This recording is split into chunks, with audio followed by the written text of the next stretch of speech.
good afternoon. My name is Christopher June. I am the Director of Student Conduct and Compliance here at Brookdale Community College. I'm joined by Sergeant Anthony Segley from, what's that? Yeah, I'm joined by I'm joined by Sergeant Anthony Segley from Brookdale Police Department, and we're here to talk to you a little bit about safety and security on campus, different resources and policies that you need to be aware of as you're beginning college, and we'll also give you an opportunity to ask any questions you might have. So I'm going to turn it over to Sergeant Segley, and then I'm going to speak to you a little bit later on as well. Okay, good afternoon, guys, and welcome. I want to give you a little overview of what we're about and what we do here on campus as far as the police department goes. A little bit about me. I've been with Brookdale for 15 years. I've been a police officer for over 26 years.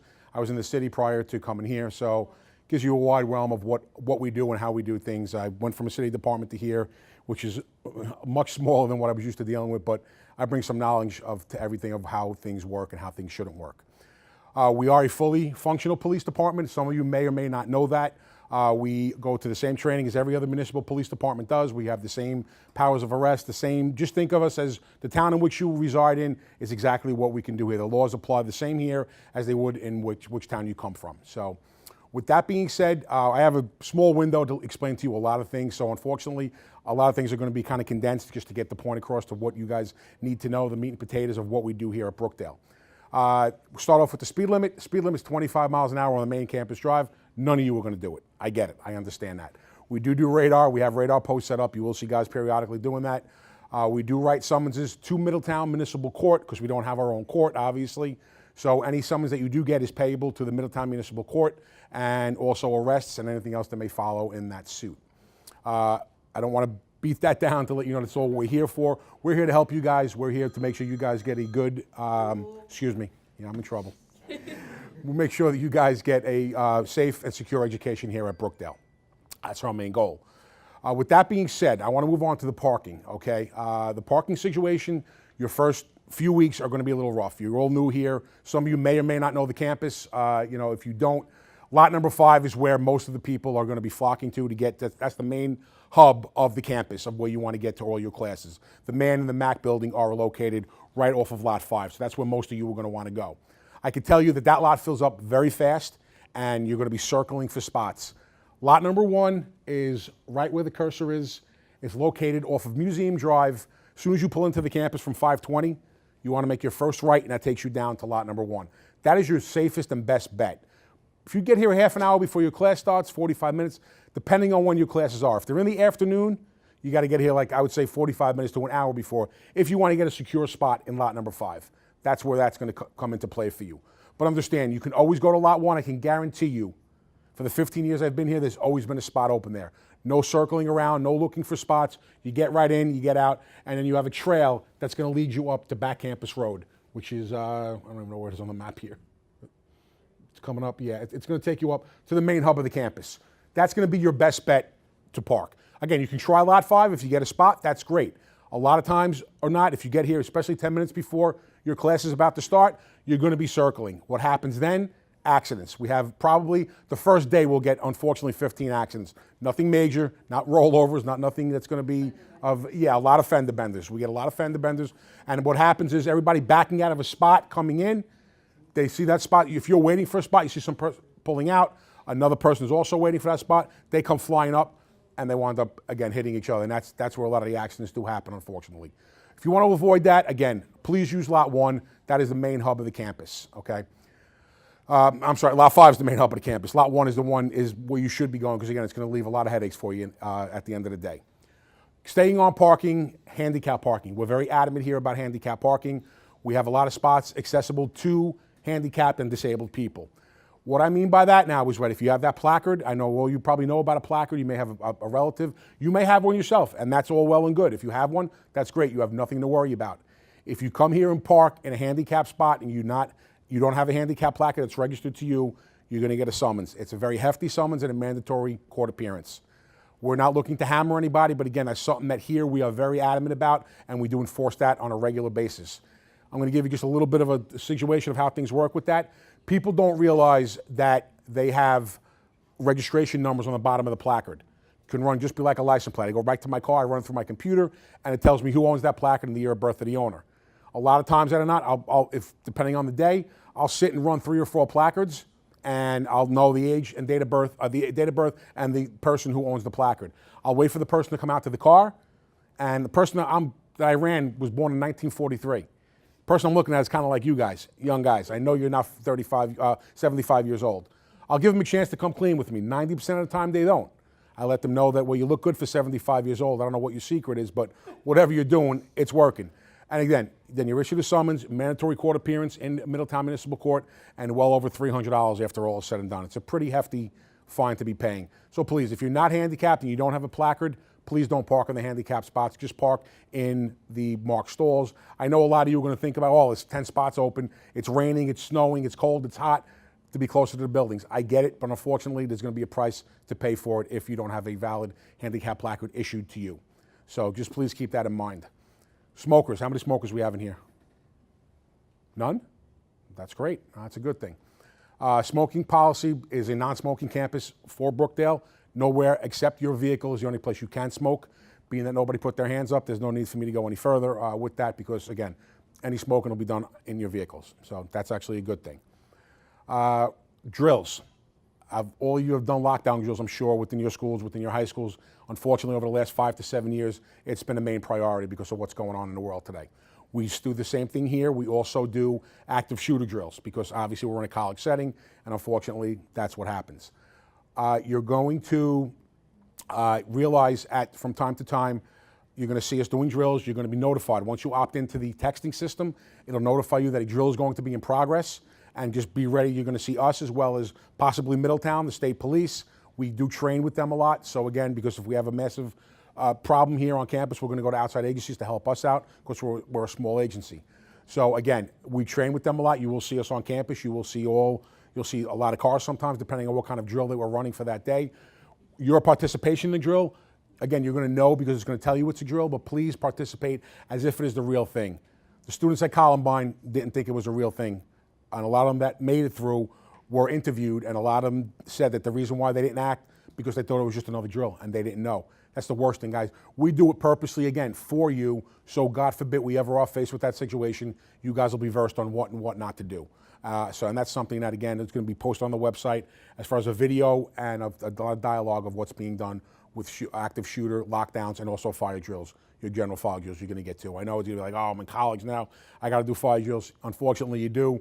Again, it's part of the curriculum, and it gets you acclimated on where and where not to go in case a fire alarm does happen on a certain day. But what else? What did I miss? I think that pretty much covered it. There's a lot more, guys. Again, we're here for you guys. We have an intern program here on campus. If anybody here is interested in being a police officer, don't. Okay?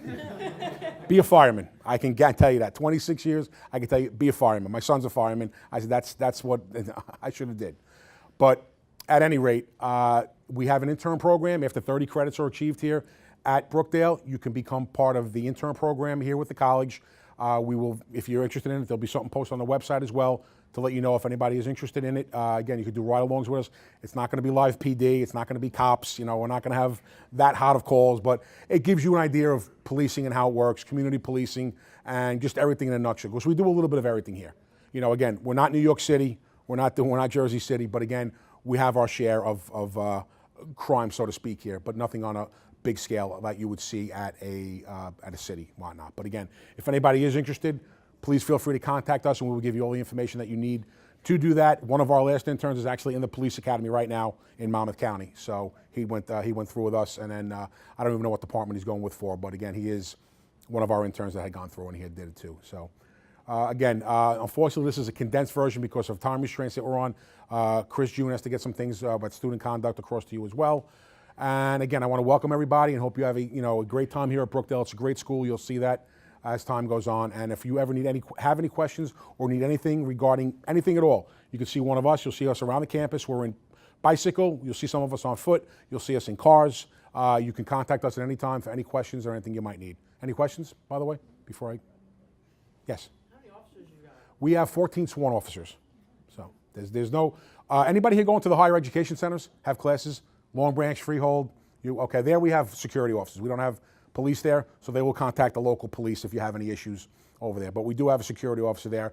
Most of our security officers are retired cops. So, but again, because they're smaller, you'll see me there actually from time to time because I oversee all the security for the higher ed centers. So periodically, I'll just take walks through some of the buildings. Yes. You don't have to go into detail, but like, do you have like policies for like assaults and stuff that happen on campus? Sure. Well, there's student conduct for that, and there's also the criminal portion that we would handle. So yes, we do have that as well. And again, it's dealt with as if you were on the outside. If you were in Freehold or wherever you're from, you know, right here in Middletown, I mean, it's dealt with the same way on a criminal level. So, okay. See something, say something. Oh, see something, say something. Again, I know a lot of people think that they may think something's peculiar, but they're like, I don't want to call because it's probably nothing. Call us.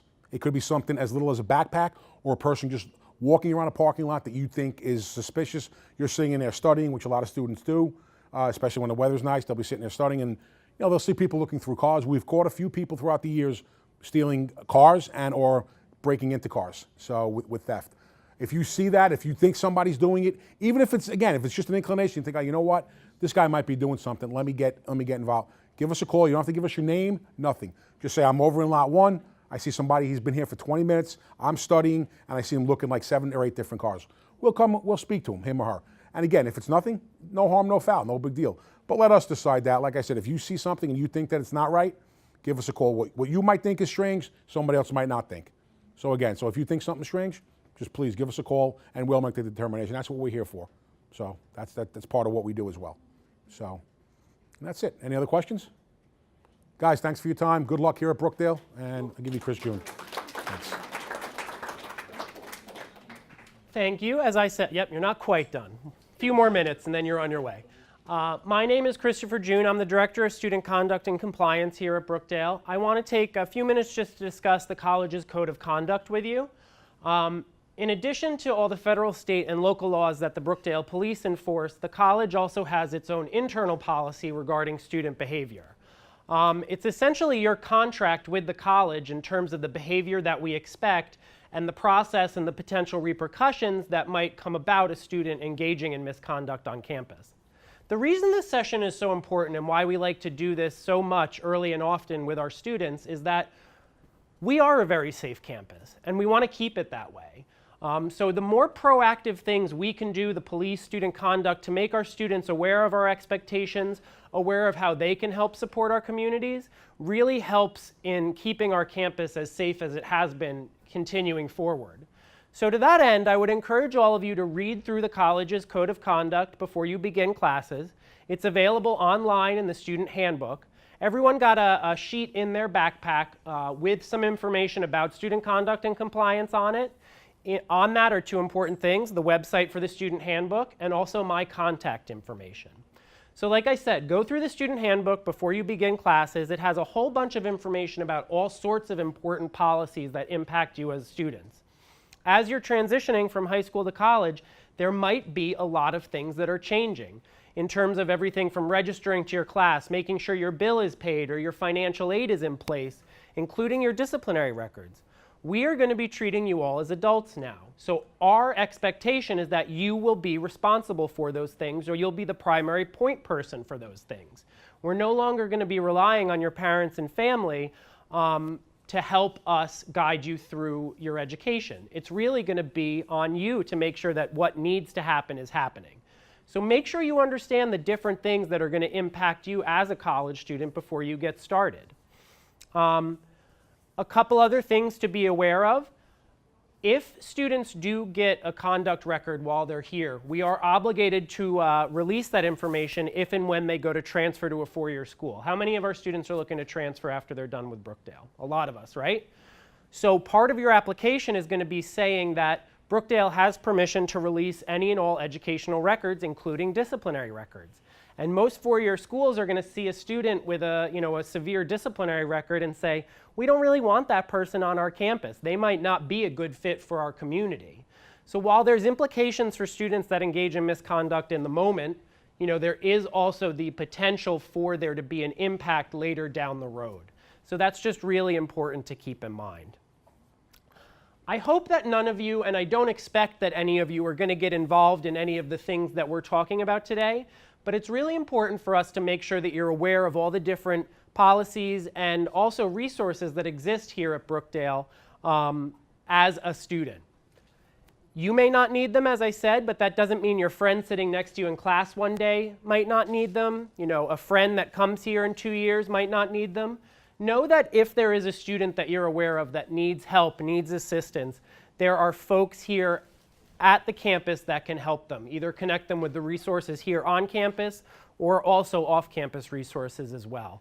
Part of being a good community member, which is what we expect of all of our students, is knowing how to get help for other people that need it as well. Brookdale has a lot of great resources. We hope our students will never need them, but they are there for those that do.